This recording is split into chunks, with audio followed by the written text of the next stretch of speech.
Good morning, everybody. Happy weekend. And yeah, here we are again. The summer continues to fly by. We've got to find a way to slow it down, don't you think? You're listening to the RepcoLite Home Improvement Show, sponsored by Benjamin Moore. And this week on the show, I've got a lot of different things for you. I'm going to be doling out another George job.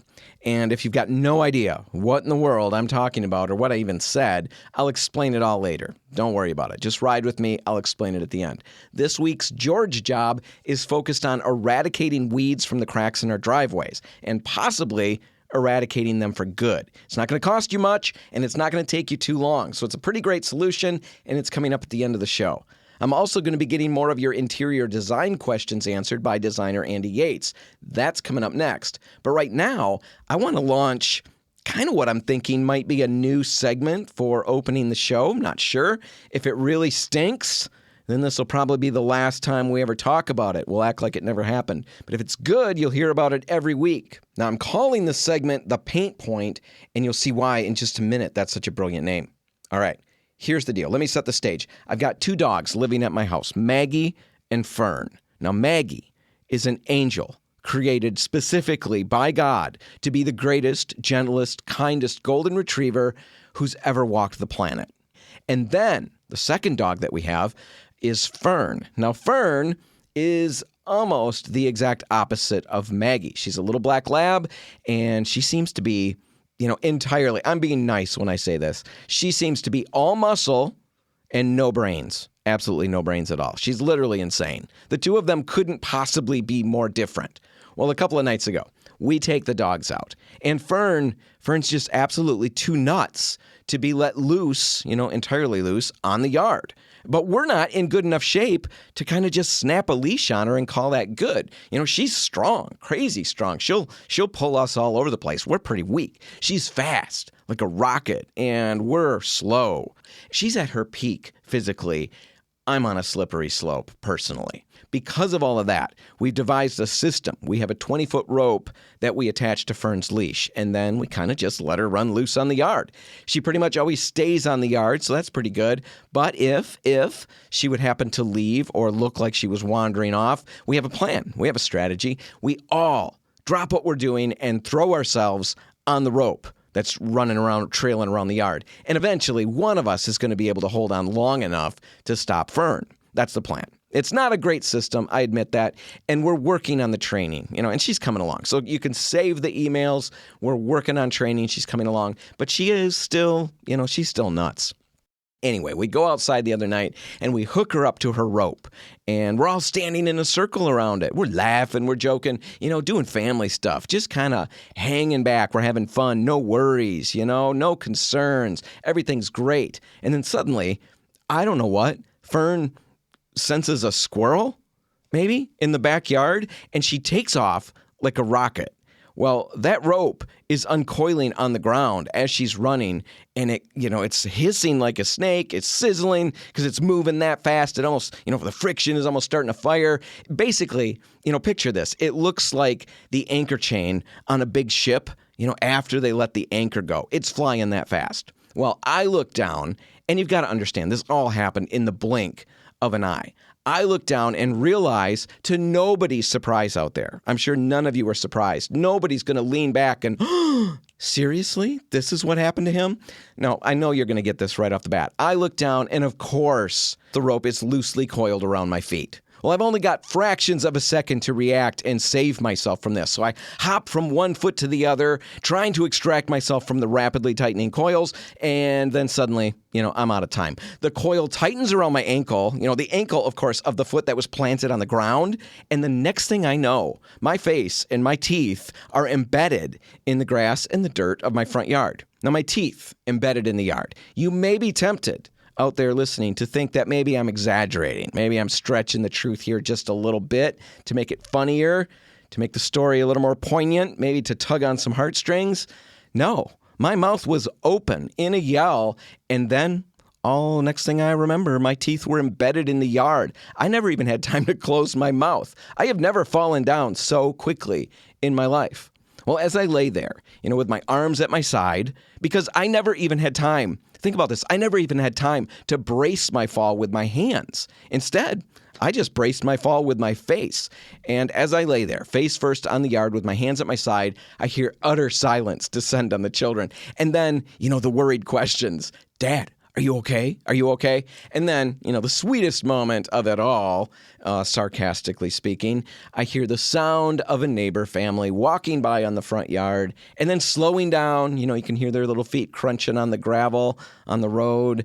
And I hear them slow down. I can only assume so they could take in this whole scene of my family huddled around me, laying there on the ground with my face in the yard.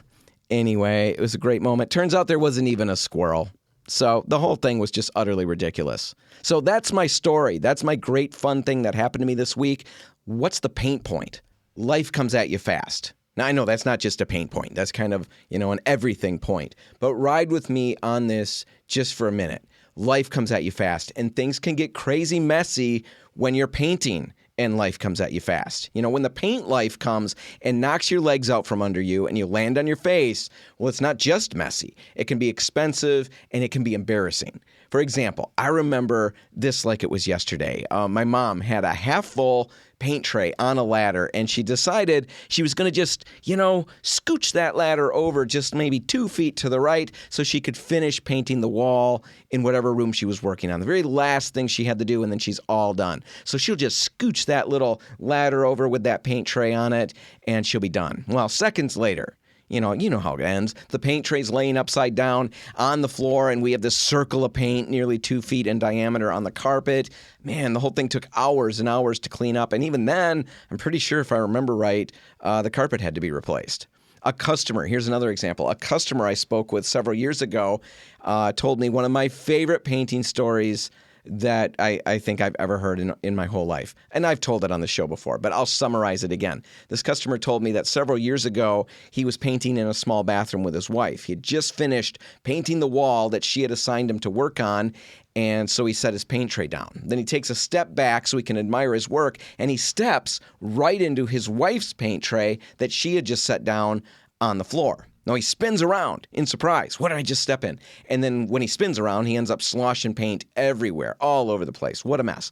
Well, stunned, looking at his foot, looking at the mess, he's stunned for this second, and he decides to just sit down and collect his thoughts. So he sits down on the closed toilet and actually sits down right in the tray that he had just set down moments before. Ton of mess, ton of paint everywhere, embarrassing, messy, right at the end of the project. I've heard tons of horror stories like that.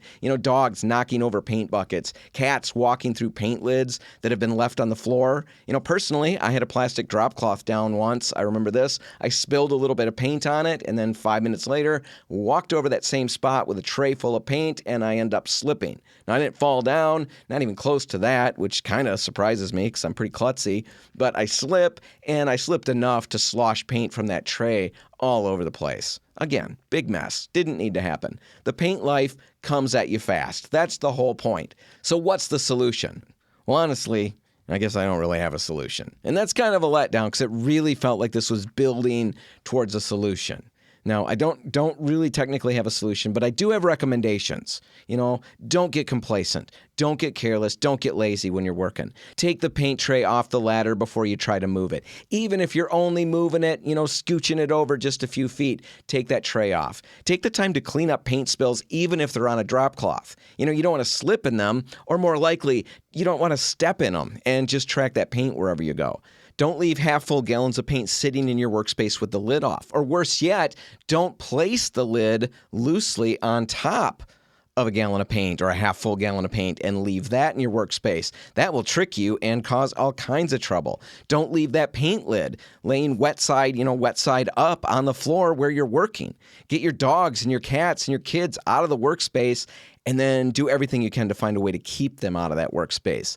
Take the time to spread out drop cloths when you're working and use good ones when you do. The cheap plastic ones aren't always the best. In fact, most of the time they're not the best. Use canvas drop cloths because they'll absorb paint a lot better and they won't let it puddle on the surface. If you don't do enough painting to warrant getting a canvas drop cloth, then use a paper and plastic drop cloth. It's at least going to help absorb any spills. Now move your furniture out of the way when you're painting, and if you can't get it out of the room, at least protect it with some canvas drops, some plastic drop cloths, maybe even some sheets. And by all means, keep a bucket of water and some rags handy whenever you're painting. And then, just to be on the safe side, I've always got a wet dry vacuum in the house just in case. I can't tell you how helpful having a wet dry vacuum has been for a number of different situations. And really, if you've got the budget, might be a great idea to buy one that's entirely dedicated to wet vacuuming situations. I finally did that because I would use the main shop vac that I've got for wet spills. And usually when I'm using it and there's a wet spill, usually in that situation, there's an edge of panic.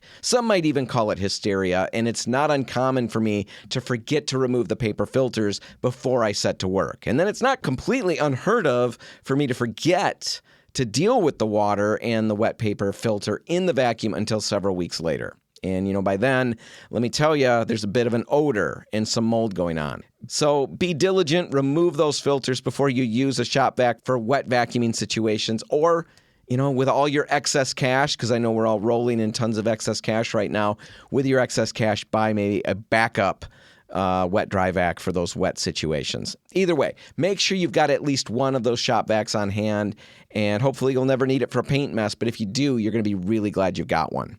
Now, with Fern on the yard, with the danger rope trailing behind her, there really wasn't a lot of preparedness steps that I could have taken. I never saw it coming. But with a paint project, there are some things that you can do to make sure you don't find yourself in a mess.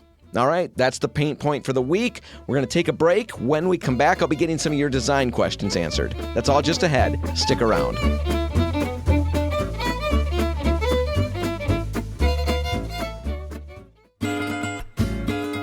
Now, a few months ago, one of my favorite people reached out to me and suggested that we start doing Q&A segments on the radio show here. And then he offered, big-hearted as he is, he offered to be the first person to be subjected to the verbal grilling that I would obviously and most likely hand out on air.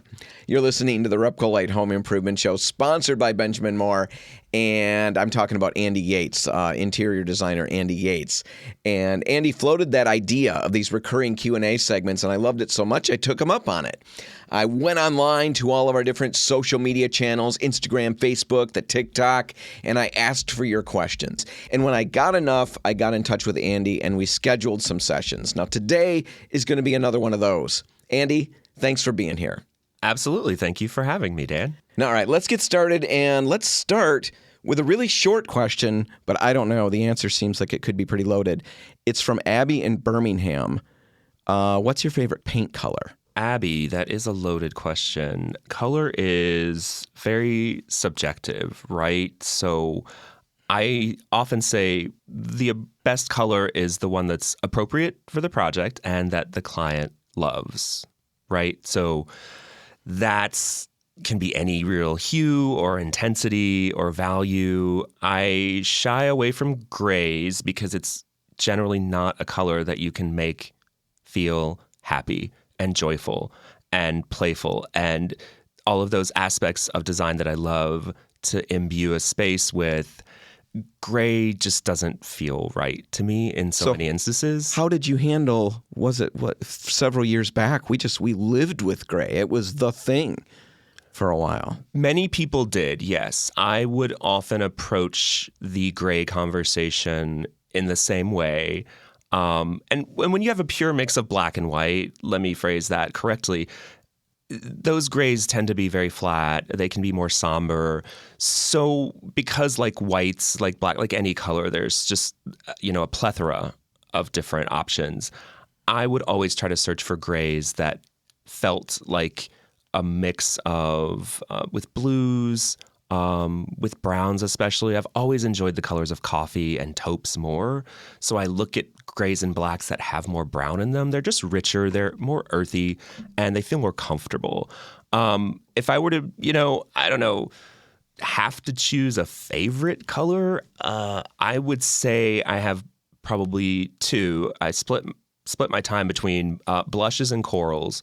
So anyone that's seen my brand and my website knows that we sort of have a blush coral hue as our brand color, which I love. Those colors are just really fun to me. They can always feel happy, but they're pretty intense. They're on the hot end of the spectrum, so you have to use them sparingly.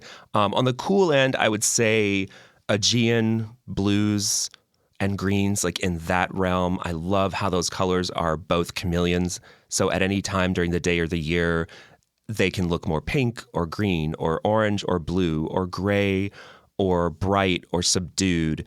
And I think that's a really interesting balance. But again, I always say there's no wrong color, right? There's just bad color combinations, except there are colors that tend to be awkward because they're a little too close to like the colors of human flesh. Those are Band-Aid colors. Band-Aid colors are kind of odd. Colors that tend to get too close to like anatomical. I don't know if I don't want to go that far. It's just No, I'm very interested where you're going, Andy. There are colors that I think you can see them and know they remind you of something that isn't pleasant. So I would just say, don't ever try to convince yourself that you like that color or want to use it. Just steer clear. Those colors are danger colors. Stay away from those colors. They just feel uncomfortable. No, I get it. I completely get it. The Band-Aid color, doesn't work for me at all. So I know what you're saying.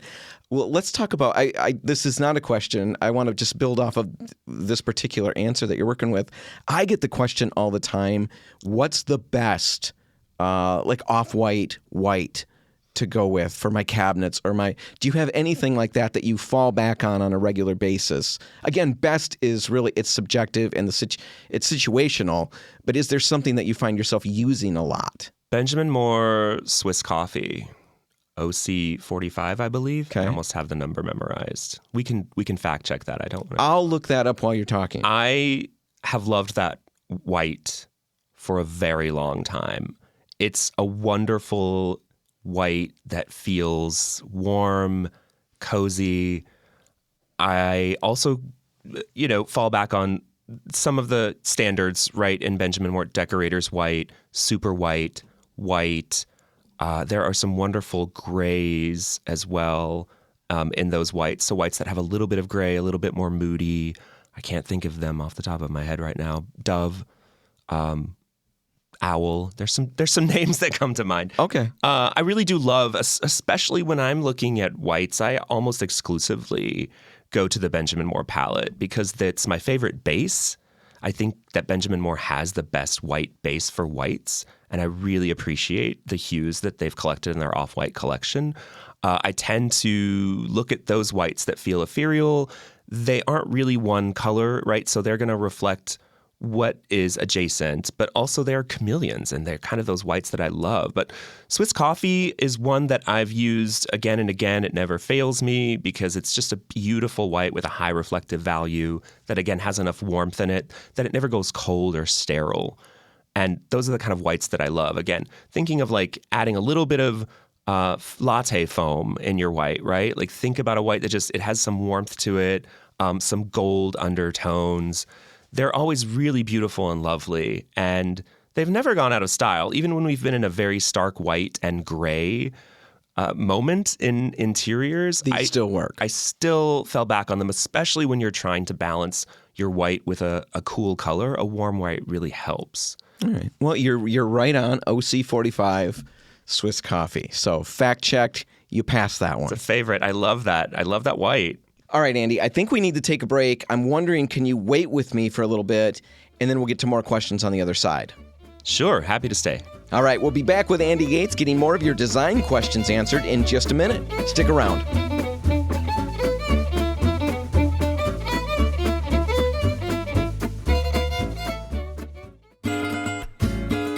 And we're back. You're listening to the RepcoLite Home Improvement Show, sponsored by Benjamin Moore. I'm in the studio with Andy Yates from Andy Yates Design, and we're basically doing a designer Q&A. Andy, thanks for hanging out with me and just reeling off brilliant answer after brilliant answer. Oh, you're too kind, Dan. But certainly it's my pleasure to be here. I'm not even being sarcastic. This has been great. And normally my way is to be sarcastic, so Oh, it's my default. Yeah. Well, I have to be careful in professional settings. I know. I wish I were careful. I don't even think to be careful till after I've said stuff, and then I've thought about it on the drive home or away from any particular meeting. The kids always talk about how I'm socially, I don't know if they've used the word inept yet, but socially clumsy, so socially awkward for sure. So yeah, I'm professionally awkward as well. Anyway, we've been going through questions. I've got a couple of short ones, and actually it's two from the same guy, Dave in Zealand. And basically all he asked was carpet or hardwood for living rooms. What do you think? That's a tough one. I mean, it's really a situational. It is situational, and it's personal choice. From a budget perspective, apples to apples, you can buy nice hardwood and nice carpet for relatively the same pricing. I think it's a matter of what you're more comfortable, feeling and seeing in that space. I like the properties of hardwood. Often I do find we'll still add area rugs, right? Because we love that softness and warmth underfoot. But we love the beauty of wood. So that's kind of the best of both worlds. And I would say most of the time I'm installing and specifying hardwoods for living rooms with area rugs. I tend to use broadlooms in bedrooms more often than not because that is where we want that warmth, that absorption of sound to lessen the reverberation of noise. It's calming, it's quiet, and it's lovely when you're barefoot. What about bathrooms? Carpet in bathrooms? You're big on that, right? I mean, that just sounds amazing to me. Carpet in a shag bathroom. Carpet, a bathroom, every chance I get.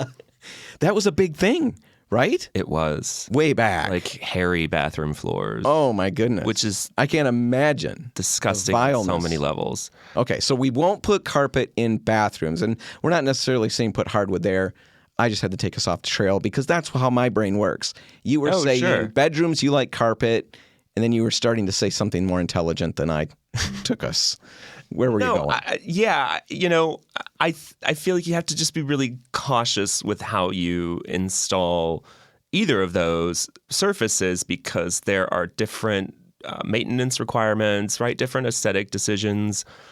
I would say if I had to choose, I would probably place in a living room, in this specific instance, again, hardwood with an area rug over broadloom. All right. That's also like living rooms tend to be more open, and it can be challenging to stop carpet and transition to another surface. And I think to extrapolate into the larger sense, whenever you stop and start a floor surface from room to room, it makes a space feel smaller. So anytime you have a more open plan and finishes continue from one room into another, whether that's the trim color, the paint color, the floor finish, it makes a space feel larger. And there's something really lovely about that. It's cohesive, it's graceful. So I often look at it, instance per instance. However, normally, yes. Yeah. With rugs. I like the idea of what you're saying. That is really smart about keeping that flooring the same. And we talk about that with paint. That will make those rooms, everything feels bigger. When everything has its own color, there's, some interest to that, but it does make everything feel more enclosed, more segmented. Right. And your eye stops at contrast. So the more contrast is in a space, the more sort of chaotic or frenetic. And that's that there's a dynamicism to that, right? It's dynamic.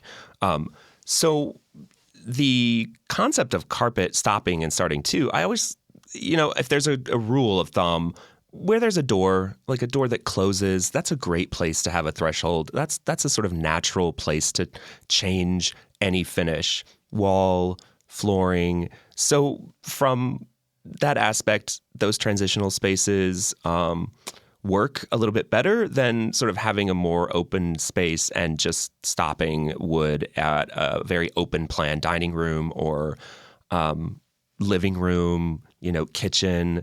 It can just be jarring, and it creates a definition, which then of course creates a size limitation. We see a space as stopping, hard stop there. And that gives us a termination, which tells your brain, this is only how big this space is. Mm-hmm. So it can make spaces feel smaller. All right, so that's Dave's first question. His second one is just as straight to the point. What is your go-to material for countertops? Quartz. Well, there you go. That was pretty straightforward too, huh? It's Why do you portable. like quartz? It's there's a diversity of color and texture. It is very affordable on the more entry-level price point. And because it's a man-made product, because there's so much artistry in creating it, there is almost unlimited potential for what you can install in your home. However, it's very controlled, and most clients enjoy that because it is consistent, right? Like, it's going to look the same no matter what slab you choose because it's controlled in that environment from a fabrication level. I love natural stone, and for countertop applications, it's again, going to be more dynamic. You're going to have more variety. You have to be very cautious about selecting the exact slabs you want from a slab yard. When you're talking natural stuff. Yeah, natural stuff, because no two marbles, no two granites, no two quartzites, none of those are the same. Even slabs cut from the same exact quarry, that are almost butterfly matched, they still, that's how nature works, and that's why natural stone is so beautiful. There's always going to be interesting quirks and variety. So what I find is most people are more comfortable with quartz. It's a great price point. It's consistent. It's easier. At a higher level, or people that are looking to spend and invest more in their countertop materials especially, or cladding, so like for a fireplace or a wall, that's where we may venture into looking at more natural stones, because there's also a maintenance issue, right? Marbles are porous and very absorbent, and they require more maintenance. So how much do you really want to worry about leaving, a wine glass or a grape juice sippy cup on the kitchen counter overnight? Do you want to worry about things that are too acidic, like lemons or vinegars? If you are fastidious, I would say look at natural stones, because you won't be afraid to have to, work on the upkeep and maintenance. But quartz is just super easy and beautiful. And we're seeing a lot more ethicism in the manufacturer of quartz, like care for how it's created and those involved, right, from a fabrication standpoint, the actual workers. So I think that's the easiest answer. Perfect. That's a great answer for a very, very short question. All right, that's all the time we've got. A lot of questions that you covered. Andy, I appreciate it. I definitely would encourage any listeners out there, if you've got questions, now you've kind of seen what we're working through and what Andy's going to do with those questions. If you've got questions, even if we don't have a segment coming up in the next week or two, get those questions to me, radio@repcolite.com. Just ask them. I'll get them to Andy, and the next time we sit down together, I'll throw them your way. Now, Andy, if our listeners want to reach out to you, check out your website, because I know you've got a lot of photos, blogs out there, all kinds of different stuff. How do they get in touch with you that way?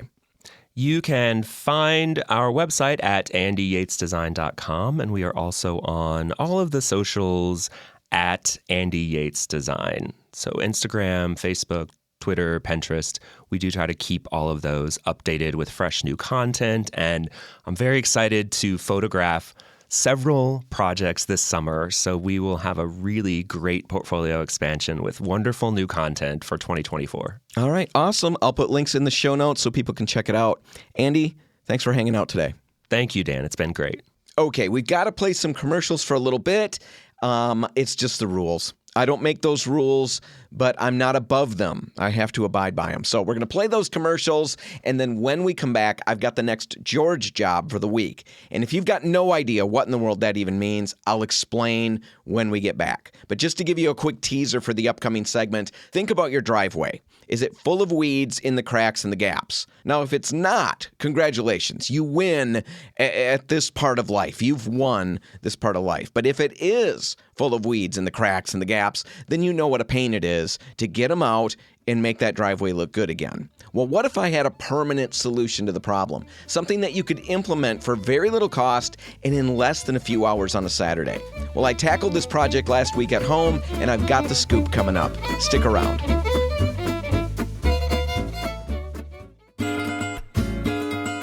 All right, here we go. It's time for this week's George job. And if you've been paying attention all show long, and I can't imagine that you haven't been, if you've been paying attention, you already know what it is. It's getting the weeds out of your driveway and keeping them out. You're listening to the RepcoLite Home Improvement Show, sponsored by Benjamin Moore.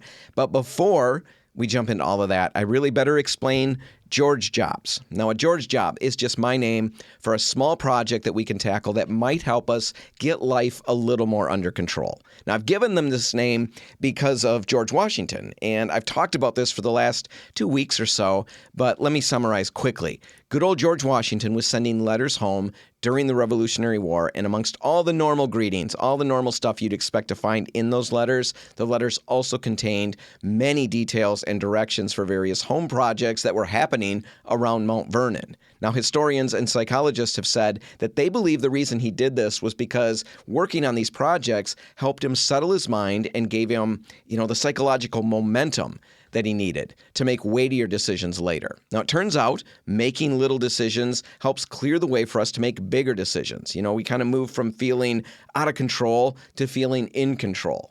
So whether we're talking about getting on top of projects at home or even gaining maybe a little bit of sanity in life in general, tackling these little projects might help.